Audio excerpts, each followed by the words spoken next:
Sir ಬೆಳಗ್ಗೆ ಏನು ಹೇಳಿದ್ರಿ ಸರ್ ನೀವು? ಸರ್ ಬೆಳಗ್ಗೆ ಏನು ಹೇಳಿದ್ರಿ? ಇವತ್ತು ಮಾಡ್ಕೊಡ್ತೀನಿ ಅಂದ್ರೆ ಇಲ್ಲ ಪೇಮೆಂಟ್ ನೀವು ಅಲ್ಲ ಅವ್ರ ಜೊತೆ ಮಾಡೋರಲ್ಲಿ ನೀವೇನು ಹೇಳಿದ್ರಿ ಬೆಳಗ್ಗೆ? ಸರ್ ರೆಸ್ಪಾನ್ಸ್ ಯಾರು ಇಲ್ಲಿ? ಮ್ಯಾನೇಜರ್ ಯಾರು ಇಲ್ಲಿ?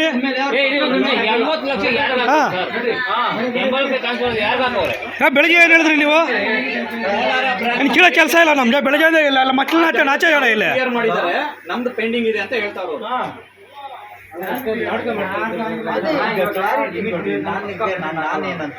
ಅಲ್ಲ ಇಷ್ಟೊತ್ತು ಲಿಸ್ಟ್ ಮಾಡಿದ್ರಿ ಇವಾಗ ಯಾಕೆ ರೇಟ್ ಕೇಳ್ತಾ ಇದ್ದೀರಾ? ಏನು ಹೇಳೋದು ಅವರು? ಹೊಟ್ಟೆಗೆ ಏನು ತಿಂದಾರ ಅವರು? ಅಲ್ಲ ಬೆಳಗ್ಗೆಯಿಂದ ಸಾಯ್ತಾರ ಜನ ನೋಡ್ತಾ ಇಲ್ಲ ಇಲ್ಲಿ. ಸ್ವಲ್ಪ ಆದ್ರೂ ಮನಸ್ಸಾಕ್ಷಿ ಇರ್ಬೇಕು ಸರ್ ಅವ್ರಿಗೆ. ಏನು ಹೊಟ್ಟೆಗೆ ಏನು ತಿಂತಾರ ಅವರು?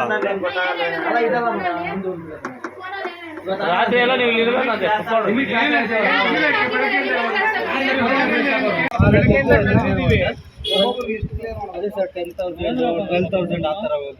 ಡಿಪಾಸಿಟ್ ಮಾಡಿದ ಮೇಲೆ ಡಿಪೆಂಡ್ ಆಗುತ್ತೆ. ಹಂಗೆ ಡಿಪಾರ್ಟ್ಮೆಂಟ್ ಎಷ್ಟು ಅಮೌಂಟ್ ಕಟ್ಟಿರ್ತಾರೆ ಅದ್ರ ಮೇಲೆ ಡಿಪೆಂಡ್ ಆಗುತ್ತೆ. ಅದ್ರ ಮೇಲೆ ಡಿಪೆಂಡ್ ಆಗುತ್ತೆ. ಅದ್ರ ಮೇಲೆ ಡಿಪೆಂಡ್ ಆಗುತ್ತೆ. ಇದೆ ಅವರೇಜ್ ಪೇಮೆಂಟ್ ಟೋಟಲ್ ಎಷ್ಟಾಗುತ್ತೆ? 50,000 ಬರೋದು, ಲಕ್ಷ ಬರೋದಿದೆ. ಟೋಟಲ್ ಪೇಮೆಂಟ್ 180 ಜನ ಎಷ್ಟು ಬರ್ಬೇಕಣ್ಣ ಟೋಟಲ್ ಅಮೌಂಟ್?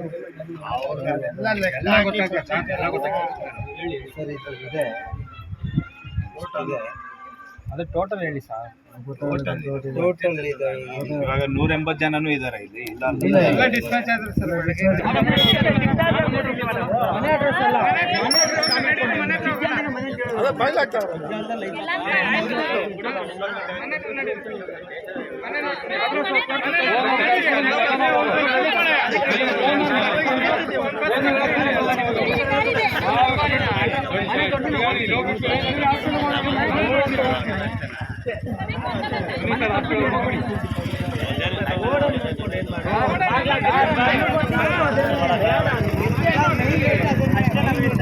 ಲೈವ್ ಹಾಕ್ಬಿಡ್ರಿ ಇದು ಬೆಳಗ್ಗೆ ಹಾಕಿದ್ರಪ್ಪ ಎಲ್ಲ ಊಟ ತಗೊಂಬಂದ್ರಿ, ಊಟ ಮಾಡ್ರಿ, ಆರಾಮಾಗಿ ಕುತ್ಕೊಳ್ರಿ. ಅದೇ ಹೇಳಿದ್ರಲ್ಲ ಊಟನ ತರ್ಸಂದ್ರೆ ಇಲ್ಲ ಬರುತ್ತೆ ಅಂದ ಅವಾಗೆ.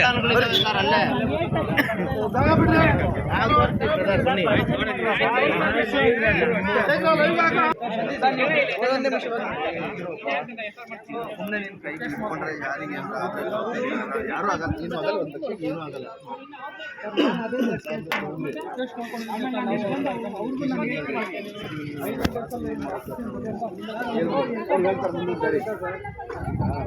ದಾರಿ ಇಟ್ಕೊಳ್ಳಿ ಅಂದ್ರೆ ಬಂದು ಅವ್ನ ಜೊತೆ ಆಯ್ತಾ, ಇಲ್ಲ ಅಂದ್ರೆ ಬೆಳಿಗ್ಗೆ ಬನ್ನಿ ಅಂದ್ರೆ ಬೆಳಿಗ್ಗೆ ಬನ್ನಿ, ಹೆಂಗ್ ಮಾಡ್ರಿ ಆಯ್ತಾ.